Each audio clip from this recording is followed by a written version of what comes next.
Servus arkadaşlar, bugün sizlere kış koşullarında Almanya'da tır kullanmak, hazırlıklı olmanız gereken konulardan bahsedeceğim. Almanya'da yollar geniş, otobanlar hızlı, yol çalışmaları var ama önümüz kış. Kar, buz, sis derken kış ayında gerçekten hem tecrübe hem de çok ekstra dikkat gerekiyor. Hem yaşadığım ufak da olsa zorluklardan ve bir yıldır edindiğim tecrübelere dayanarak size püf noktalardan bahsedeceğim. Eğer benden daha tecrübeli abiler varsa yorum olarak kendi görüşlerini ve tavsiyelerini de yazabilirler. Daha fazla konuyu ve girişi uzatmadan hazırsanız başlayalım arkadaşlar.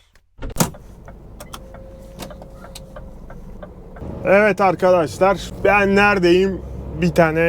Bir başka çalışanın sesini boşalttım bugün. Günlerden cuma, 10 Ekim cuma olması gerekiyor. Şimdi Nürnberg'e doğru gidiyorum. 60 kilometre bir köye geldim burada. Kiremitleri indirdim. Geri dönüyorum ve sonra işim bitecek. Tam Alman köyleri. Bakın elmalar yerde toplamamışlar. Kalmış. Pardon, armutmuş. Bayağı bir Bundesstraße sarı yollarda gideceğim işte. Köy yollarında, kasaba yollarında. Şimdi ana caddeye çıkayım birazdan arkadaşlar. Arkamda da değişik bir dorse var. Dorsenin en arka tekerleri dönüyor, manevra yapıyor. Ve mükemmel açı sağlıyor. Bir de bu dorsenin arkasına ştapla bağlanıyor.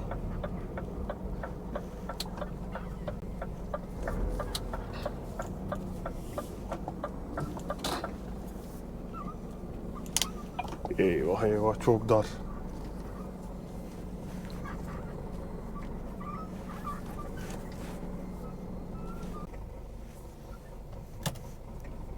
Tabela döndürmedi bizi.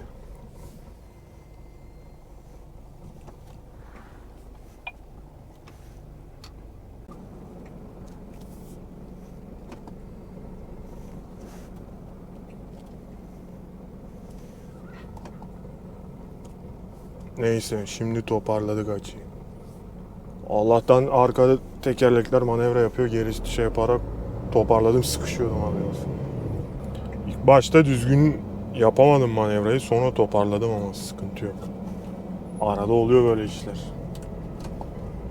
Bir arkadaşlar, kışa hazırlık. Kışın en önemli kuralı arkadaşlar, yola çıkmadan önce aracı kontrol et. Bu ne anlama geliyor? Yani siz kendiniz tedbir olarak kış ayı geldiğinde motor suyunun antifrizini, cam suyunu, akülerin durumunu şirkete bildirip kontrol ettirebilirsiniz. Ama Almanya'da zaten her yıl muayene, bir de arada bir muayene var. Sichtprüfung, görsel kontrol tüyü oluyordu. Bir de o var. O yüzden burada genelde tırlar bakımlıdır yani. Son olarak da balataların seviyesini de kontrol ettirmeyi unutmayın arkadaşlar. Bir de hafta sonu tırı garajda bırakacağınız zaman Cuma günleri ya da Perşembeden, Cuma günleri genelde bizim garajın yakıt şeyi çok dolu oluyor. Eğer sizin de öyle bir işte çalışırsanız ama anlaşmış olduğu benzinciler varsa o zaman sıkıntı yapmanıza gerek yok. Hafta sonu yakıt depolarını dolu bırakın arkadaşlar. Ama genelde hafta sonu yakıt depolarını dolu bırakın. Pazartesi ya da pazar gece geldiğinizde olağanüstü bir sürprizle karşılaşmayın. Özellikle eksi derecelerde dikkat edin. Yeni nesil tırlarda zaten tanklar ısıtılıyor ama yarım bırakıp ne olur ne olmaz, yoğunlaşma olur, nem olur, buhar olur, donma yapar. Sonra al başına belayı. Siz tedbir olarak kış aylarında eksi derecelerde özellikle tırın depolarını doldurun. Ben öyle yapıyorum. 2. Lastik ve zincir. Kış lastiği olmadan Almanya'da yola çıkamazsınız. Tır ve binek otomobiller, tüm araç grupları dahil arkadaşlar. Ben bizim şirketten yapayım. Bizde 4 mevsimlik lastik var. M artı S. O yüzden devamlı bu lastikleri kullanıyoruz. Zaten Almanya'da olağanüstü çok sıcaklar olmuyor yani. Toplasan 60 gün, 50 gün ya da 30 gün bir sıcaklık oluyor ekstra. Bunların minimum derinliği 4 mm olması gerekiyor arkadaşlar. Bilginiz olsun. Eğer yeni lastiğe ihtiyacınız varsa şirkete bildirirsiniz ya da ilgili departmana. Onlar size yardımcı olurlar zaten. Zincir konusu arkadaşlar. Almanya'da zincir takmak mecburi değil. Çünkü burada kar yağışı olduğu zaman hemen yollara müdahale ediliyor ve anında açılıyor yani ana yollar, otoyollar olsun. Zaten oldu bir köy içinde teslimatınız var, yolda yerde kar var, devam etmeyin yani. Çekin kenara, durun, bekleyin. Gidemezsiniz. Ama bazı bölgelerde Münih, bu Salzburg, İsviçre, Alp dağlarının kısımlarında zincir mecburi bölümler varmış. Ben bilmiyorum. Sadece internette karşıma çıktı. Onun bilgisini paylaşayım dedim. Bir de arkadaşlar, ben ilk videolarımı izleyenler bilir, bir Portekiz seferi yapmıştık. Fransa'da bir dağlık bölgeden geçerken orada mesela zincir takmanız gereken ibaresi vardı. Bir de bir Slovenya seferim vardı Avrupa. Orada da mesela Avusturya'dan geçerken Alp dağlarının orada zincir takmanız gereken mecburi şeyler vardı. Yani tek dikkatimi çeken oldu Avrupa'da 2 yerde. Belli bir yolda. Ama zinciri taktığınız zaman bir de zaten hızlı da gidemezsiniz. 50 ya da 40'la gitmeniz gerekiyor. Hasar verir yani. Yavaşlatır. Ama Almanya bu konuda çok iyi gerçekten. Takdir ediyorum adamları. 3. Yük ve dorse güvenliği. Arkadaşlar, dorsenin zeminleri ahşap ve demirdir. İşte ıslaklıktan ve eksi dereceden kaynaklı buzlanma olabilir. O yüzden dikkatli olun. Yük bağlarken, spanzet bağlarken, bir de basarken ne yük kaysın ne siz kayın. Bir hasar olmasın yani. Ona dikkat edin derim. Yükünüzü sağlam tutun yani. Demir olan, ahşap olan yerlere, ıslak yerlere dikkat edin. Gece ya da gündüz hava çok soğuk olur, buzlanma yapar. Oralara dikkat edersiniz.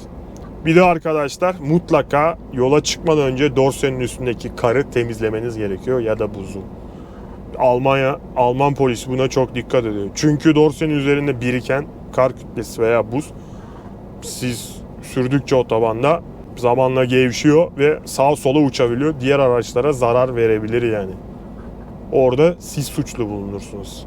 Bu konuda da dikkatli olun ve çoğu şirkette zaten temizleme rampaları mevcut yani üstünü. 4. Fren ve sürüş teknikleri. Kışın en önemli hassas konusu frenleme.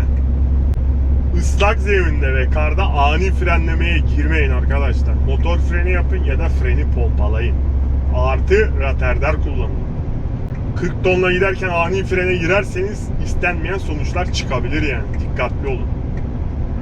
Virajlara hızlı girmeyin. Islak zemin, işte kışın. Dikkatli olun arkadaşlar. 40 yazıyorsa 30'la girin. Temkinli olun. Çünkü devirebilirsiniz, yoldan kayabilirsiniz. Aman Allah göstermesin, yine istenmeyen sonuçlar çıkmasın. Bir de arkadaşlar, takip mesafesi. Otobanda 50 metre biliyorsunuz. Ama kışın bu mesafeyi mümkünse fazla yapın arkadaşlar. 100 metreye kadar çıkartın. Ben genelde öyle yapıyorum. Sisli havalarda, yağmurlu havalarda ve karlı havalarda ve eksi derece havalarda o şekilde kullanıyorum. Çünkü ekstra kendime fren mesafesi koyuyorum. Benim tavsiyem bu yönde. Bir de arkadaşlar, yağışlı havalarda, videolarda çok gördüm böyle sosyal medyada. Bazı tırcılar, tecrübeliler raterder kullanmıyor, motor freni kullanıyor. Bu konuya değinen olursa ben yağışlı havalarda raterder çekiyorum. Ama nasıl çekiyorum? Yavaş yavaş çekiyorum. Birden aniden çekmiyorum yani. Zaten hiçbir zaman genelde aniden çekilmez. Ama kışın özellikle birden 3-4 kademeyi çekmeyin. Yavaş yavaş yapın yani. Benim tavsiyem o yönde. Ben mesela yağışlı ve soğuk havalarda ilk önce vitesi düşürüyorum. Sonra hafiften frene dokuyorum. Ondan sonra raterleri çekmeye başlıyorum. Yani full fren rampada inmiyor. Çünkü bu sefer balatalar ısınır. Yükün durumuna göre daha çabuk ısınır. Bazı şoförler fren kullanmıyor. Yok dorse kayabiliyor. Dorse kayarsa lastikleri kötüdür. Ben bugüne kadar yaşamadım. Çok şükür. İnşallah da yaşamam yani. Benim kullanım tekniğim bu yönde. Ha, benden daha tecrübeli abiler varsa bu konuyla ilgili yorum yazabilirler yani. Ne tavsiye ediyorlar? Onlar nasıl yapıyorlar yani bu işi? Merak ediyorum açıkçası. Ama Türkiye'de genelde şoförlerin gördüğüm kadar yağışlı havada retarder kullanılıyor. Çok acayip bir sistem. Arkadaşlar, son olarak otobanda yavaş giden tır olmayın. Güvenle giden tır olun yani. Yavaş gitmek sizi kazadan kurtarmaz.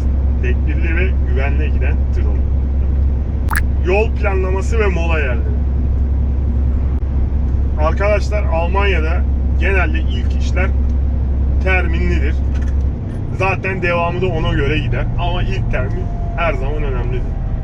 Kışın benim tavsiyem, benim yaptığım 1 saat opsiyon koyuyorum. Ne olur ne olmaz. Çünkü gece sis olabilir, yağmur çok hızlı yağabilir, kar olabilir. İşte her zaman aynı hızda gidemezsiniz. Yol kapanabilir. Bir şey olabilir. Hadi yol kapanma önemli değil de en kötü 1 saat opsiyon koyun arkadaşlar kendinize. Mola yerlerinde arkadaşlar viraja, yol ağızlarına durmayın. Çünkü kar küreme araçları yolu açabilir. Sonra tıra hasar verebilirler. Gece uyandırabilirler. O yüzden genelde ceplere girmeye çalışın. Ya da daha güvenli varsa tırların arkasına da girebilirsiniz yani. Artık size kalmış. Ama genelde kışın cep tercih edin. Benim görüşüm. Benim hazırlamış olduğum liste var zaten. Eğer Almanya'da tır şoförü olarak yeni başlıyorsanız ya da transport işi yapıp arada Almanya'ya geliyorsanız ya da Almanya üzerinden güzergahınız geçiyorsa her videonun açıklama kısmında linkler mevcut. Favori parklarımı inceleyebilirsiniz yani.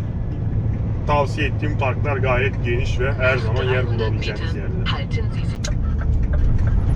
Şimdi bir dakika arkadaşlar, şu köyün içinden bir çıkalım.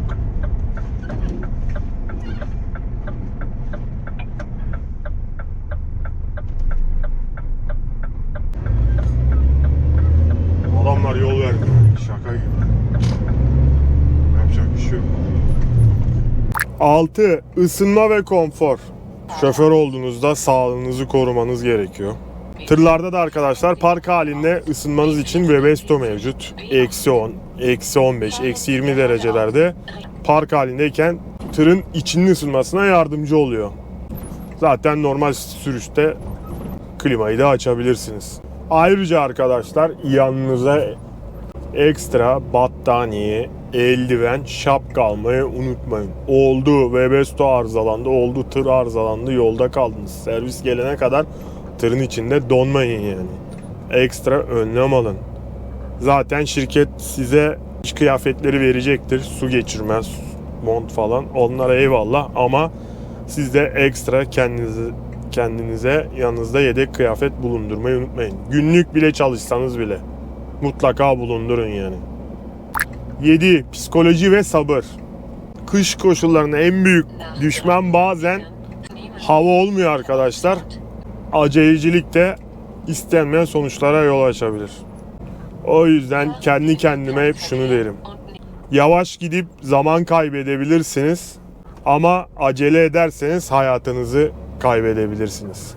O yüzden geç kalsanız bile, en fazla zorlarsanız bile 5 dakika erken orada olursunuz arkadaşlar. Bilginiz olsun yani. Bonus bilgi. Almanya'da karla mücadele. Biraz da Almanya'nın sisteminden bahsedeyim arkadaşlar. Çünkü adamlar hemen hızlı ve anında müdahale ediyor. Ben hep buna şaşırıyordum. Bunu araştırdım. Bunun neticesinde karşıma çıkan bilgiler, sensörler devreye giriyormuş. Kar ve tuzlama araçlarına otomatik rota oluşturuluyormuş ve anında müdahale başlıyormuş yani. Çok ilginç. Ama gerçekten de öyle. Gece 4'te yola çıktığım oldu kış aylarında. Geçen sene yollar hemen açıktı. Kar yağıyor. Tamam, anında yağarken müdahale edemiyor ama kar durduktan sonra hemen müdahale başlıyor. Ve durmadan tuzlama da var zaten burada. Burada hani gizli buzlanma, burada gizli buzlanma çok nadir gördüm yani. Çok nadir gördüm yani. Burada gizli buzlanma hiç karşılaşmadım arkadaşlar. İnşallah da karşılaşmam. Bunun nedeni de yollara anında müdahale ediliyor zaten. Tuzlanıyor devamlı. O yüzden Almanya'dan insanlar bazen araba almayın diyor. Altı hemen paslanıyor falan ama adamlar da mecbur. Kaza olmasın diye. Çünkü bunu ben bir kere bir Almanla konuşmuştum, bankacı. Hani ben dedi devlete vergi ödüyorum dedi. Karşında hizmet alıyorum dedi. Sokaklar temizleniyor. Kışın yollar açılıyor dedi. Tuzlanıyor. Gerçekten de öyle yani. Öyle düşünmek lazım. Adamlar yolları anında açıyorlar yani. Bu yüzden Almanya hükümetini bu konuda takdir ediyorum. Ha, biz tırcılar için avantaj ne oluyor? Zincir takmaktan kurtuluyoruz. Zaman kaybetmiyoruz. Mesela 90-80 ile gideceğimiz örnek 75 gidiyoruz ama yine de hızlı gidiyoruz. Zincir taktığın zaman en fazla 40 ile gidebilirsin. Gerçi ben zincir takmayı da bilmiyorum. Öğrenmek lazım. Yine ne olur ne olmaz lazım olabilir bir gün yani. Tırda bilmiyorum. Arabada da zaten hiç takmadım. Genel olarak bilmiyorum arkadaşlar zincir takmayı gerçekten. Garip. Bunu bir ara çalışacağım inşallah. Son olarak arkadaşlar bu kış koşulları ilgili bonus bilginin yanında olarak kışın bize tır veya araba kullanmamızı rahat sağlayan Almanya'nın işi yolları açmak. Ama dikkatli sürmek bizim sorumluluğumuzda. İşte arkadaşlar sizlere Almanya'da kış şartlarında tır kullanmanın hazırlıklı olmanız gereken püf noktalardan bahsettim. Kış her zaman saygı duyulması gereken bir mevsim. Hazırlıklı olursan böyle sonbahar ekstra güzel. Manzaranın keyfini çıkartırsın. Sonbaharda zaten çıkartacaksın. Hava şartları o kadar kötü değil, en fazla yağışlı.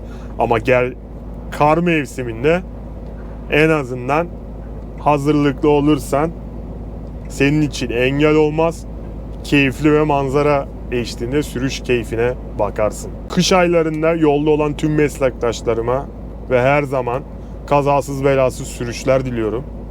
Videoyu beğendiyseniz beğenmeyi, kanala abone değilseniz kanala abone olmayı unutmayın arkadaşlar. Benden daha tecrübeli abilerim varsa kendi yorumlarını ve düşüncelerini yorum olarak bırakırlarsa onları da en azından ekstra tavsiyelerini dinleriz. Bir sonraki yolda görüşmek üzere. Yolunuz açık olsun. Ben haftayı kapatmaya gideyim artık. Bu hafta bu kadar çalışma yeter.